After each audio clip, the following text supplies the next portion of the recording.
अस्सलाम welcome back to my channel. डे flower जो है वो मैंने बड़े पॉट में शिफ्ट कर दिया था। यहाँ पे ये 12 इंच का गमला है और एक इसकी मैंने जितनी भी कटिंग्स ग्रो की हैं वो छोटे पॉट्स में ही थी, लेकिन एक पॉट को मैंने बड़ा पॉट दे दिया ताकि यहाँ पे ये अच्छे से ग्रो हो। तो अब देखिए इसमें फ्लावर्स भी आना स्टार्ट हो गए हैं। बहुत खूबसूरत सा एक प्लांट है ये। जहाँ जहाँ इसके सीड गिरेंगे वहाँ ये नए प्लांट इसके निकलना स्टार्ट हो जाते हैं, ये ख़त्म नहीं होता। इसके साथ साथ मैंने इसी पॉट में कुछ और भी कटिंग्स लगाई थी, जैसे कि वॉन्डरिंग जू है, वेरीगेटेड जो चाइनीज़ वायलेट था, उसके साथ मनी प्लांट की कटिंग्स हैं। तो नवंबर के मंथ में भी हम बहुत सारे पौधों की कटिंग्स लगा के उन्हें पॉली हाउस में रख देते हैं और अपने पौधों को हम इसी तरह से सेव करते हैं। आप भी इसी तरह अपने पौधों को बढ़ा भी सकते हैं और उनकी कटिंग लगा के उनको अगले सीज़न के लिए सेव भी कर सकते हैं। तो यहाँ पे देखें, जैसे कि ये लालसा का प्लांट है, ऑल्टरनेंथ्रा का लॉन्ग वैरायटी। बहुत खूबसूरत इसका फोलियज है और बहुत इजी टू ग्रो है प्लांट।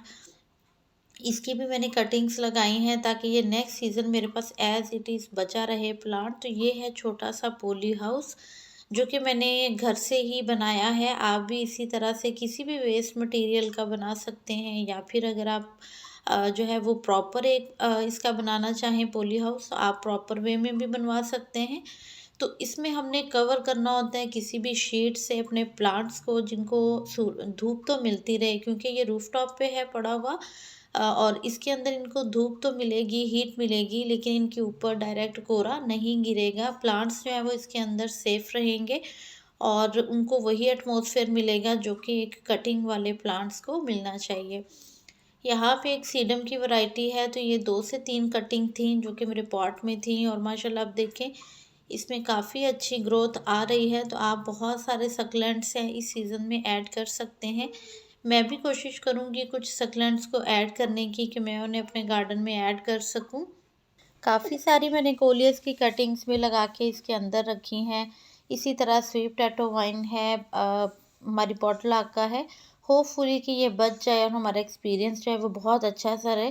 पहले मैं इस तरह से पॉली हाउस नहीं बनाती थी, सिंपल मैं अपने बड़े पॉट्स के अंदर ये छोटे पॉट्स रख देती थी, या फिर जब कोरे का टाइम होता है तो उस टाइम पे इनको मैं वैसे ही डायरेक्ट किसी भी शीट से कवर कर देती थी, क्योंकि ये रूफ टॉप के ऊपर हैं। बट अभी थोड़ा सा मैंने इनको एक इस तरह से रखा है, तो होपफुली कि ये एक्सपीरियंस भी अच्छा रहेगा। तो ज़रूर आपके साथ में इसके रिज़ल्ट भी शेयर करूँगी। यहाँ पे देखें, ये है हमारा रियो का प्लांट। तो आप इनको बहुत सर्दी से जो है वो बचाना है, पानी कम देना है। ये छोटी छोटी टिप्स हैं, इनको ज़हन में रखिएगा।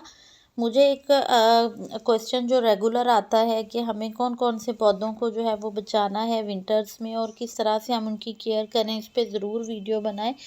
तो ये आज का वीडियो उन्हीं के लिए है। आपके पास जितनी भी जू की वैरायटीज़ हैं, मनी प्लांट है, सिंगोनियम है, ये इंडोर हैं जितने भी प्लांट्स, उसके अलावा रियो के प्लांट्स हैं वेरीगेटेड, या फिर आपके पास प्लेन वाला रियो है।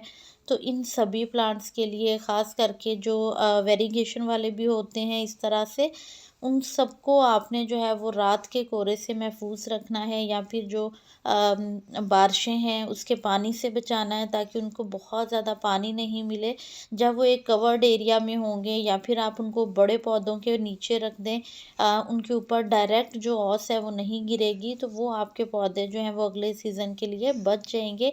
उसके साथ साथ आपने पानी का बहुत ध्यान रखना है। आपने इनको पानी जो है वो नहीं देना है, तब देना है जब इनका पॉट बिल्कुल सूख जाए, आपको लगे कि अब इसकी मिट्टी बहुत ड्राई और हार्ड हो गई है, आप उसमें थोड़ा सा पानी ऐड कर दें।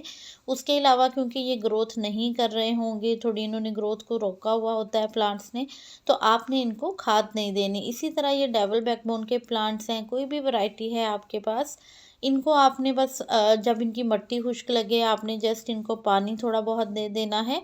इसी तरह ये देखें, ये मनी प्लांट की वैरायटीज़ हैं, इनको भी आपने पॉली हाउस में रखना है, या फिर आपने इनको कोशिश करनी है कि बड़े पौधों के नीचे रख दें, या फिर पौधों का एक झुरमुट बना के रख दें, बड़े पौधों के नीचे छोटे पौधे, ताकि आपके जो प्लांट्स हैं उनके ऊपर डायरेक्ट ओस नहीं पड़े, डायरेक्ट जो है उनको बहुत ज़्यादा पानी नहीं मिले, तो वो पौधे आपके बच जाएंगे।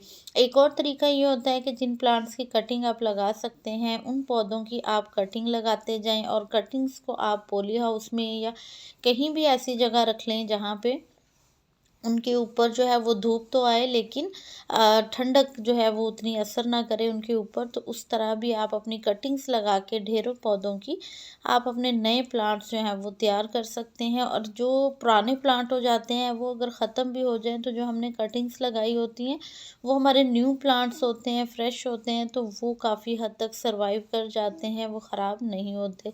तो इस तरह से हम अपने पौधों को बचा लेते हैं। लेकिन कुछ हार्डी प्लांट्स भी होते हैं जैसे कि स्नेक है, मेरे पास ब्लैक जो ट्रोफा का प्लांट है, उसके अलावा जो है वो चंपा के प्लांट्स हैं, जैस्मीन का प्लांट है।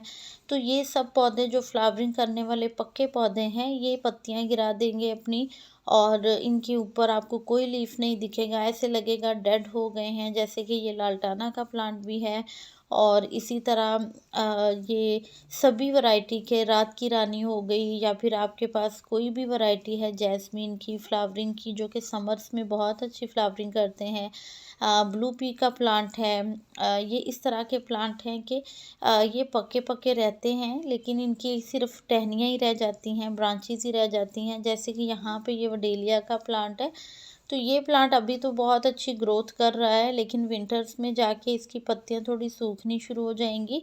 तो इसमें क्या है कि हम पानी की क्वांटिटी कम कर देंगे, खाद बिल्कुल नहीं देनी आपने, और ये नेट के नीचे पड़े हुए हैं तो होपफुली ये बच जाएंगे जब हम इनको ऐसा केयर करेंगे। और इसके साथ साथ मैं इसकी कटिंग्स भी लगा के रखूँगी ताकि जो कटिंग्स होंगी वो लग जाएं, और हमारे पास सीज़न आने पे फरवरी मार्च में इसकी बहुत सारे प्लांट्स तैयार हो जाएं। तो आपने भी इसी तरह करना है कि जो प्लांट आपके जो हैं वो इस तरह के हैं, उनको आपने बड़े पौधों के बीच में रख दें, बड़े पौधों के नीचे रख दें, या अगर आप पॉली हाउस बना सकते हैं, नेट लगा सकते हैं, तो कोई भी अरेंजमेंट जो आपको लगता हो कि रीज़नेबल है आप कर सकते हैं। आप उस अरेंजमेंट के नीचे रख दें उन प्लांट्स को, वो आपके प्लांट्स जो हैं वो बहुत अच्छे से बच जाएंगे और पूरी सर्दी वो सरवाइव भी करेंगे। तो ये बेस्ट तरीका होता है अपने पौधों को बचाने का। सिंपल हमें उसमें ना तो उनको ट्रांसप्लांट करना है, रीपॉटिंग आपने बिल्कुल नहीं करनी किसी भी प्लांट की, और ना ही हमें उनकी डिवाइडेशन करनी है। स्नेक प्लांट है तो ये भी आपने इसको ना तो डिवाइड करना है, लीफ से ये बहुत अच्छा प्रोपोगेट हो जाता है इस सीज़न में, लेकिन आप ज़्यादा कोशिश करें कि इसको जो है वो आप इसके जो पब्स होते हैं उसके थ्रू ही इसको ग्रो करें। लीफ वाला जो प्रोसेस है वो थोड़ा सा लंबा हो जाता है। तो यहाँ पे मैंने बहुत सारी कटिंग्स हैं अपने प्लांट्स की जो कि लगा के रखी हैं, और उम्मीद है इंशाल्लाह ये सभी जो हमारी कटिंग्स हैं, अगर अगर हमने 100 कटिंग्स भी लगाई हैं तो उसमें से हमारी 90 प्लस कटिंग्स जो हैं वो अगर सक्सेसफुल हो जाती हैं तो ये बहुत अच्छी रेशो है। आप जो है वो गार्डनिंग करते हुए बहुत सारी चीज़ें सीखते हैं, कभी प्लांट्स आपसे मर भी जाते हैं, कभी कोई एक्सपीरियंस गलत भी हो जाता है, तो उस बात से डिसअपॉइंटमेंट होने की बजाय अपनी गलती से हमें सीखना चाहिए कि हमने कहाँ पे क्या गलती की थी, अब हमें इस प्लांट की क्या केयर करनी है। इस तरह आप जो है वो बहुत सारी चीज़ें सीख जाते हैं। तो अपने पौधों को थोड़ा सा आप बस केयर कीजिएगा, 2 से 3 चीज़ें ही आप उसकी ज़हन में रख लें कि आपने उनको पॉली हाउस देना है या नेट आपने लगाना है। नेट नहीं भी अवेलेबल तो आप इनके ऊपर कपड़ा भी डाल सकते हैं, या किसी भी तरह की पॉलीथीन शीट है वो डाल सकते हैं। मैंने इस तरह से एक ईज़ी सा जो घर से ही मुझे चीज़ें मिल गई थी, उनका एक पॉली हाउस बना के तो अपने सभी प्लांट्स की कटिंग्स को यहाँ रख दिया है। बाकी मदर प्लांट्स जो हैं वो नेट के नीचे हैं। उम्मीद है वीडियो यूज़फुल रहेगा। आप भी अपने पौधों को इसी तरह से कटिंग से ग्रो करें, उनको बढ़ाएं और उनको सेव करें। अगले सीज़न के लिए कोई प्लांट चाहिए हो आप कांटेक्ट कर सकते हैं।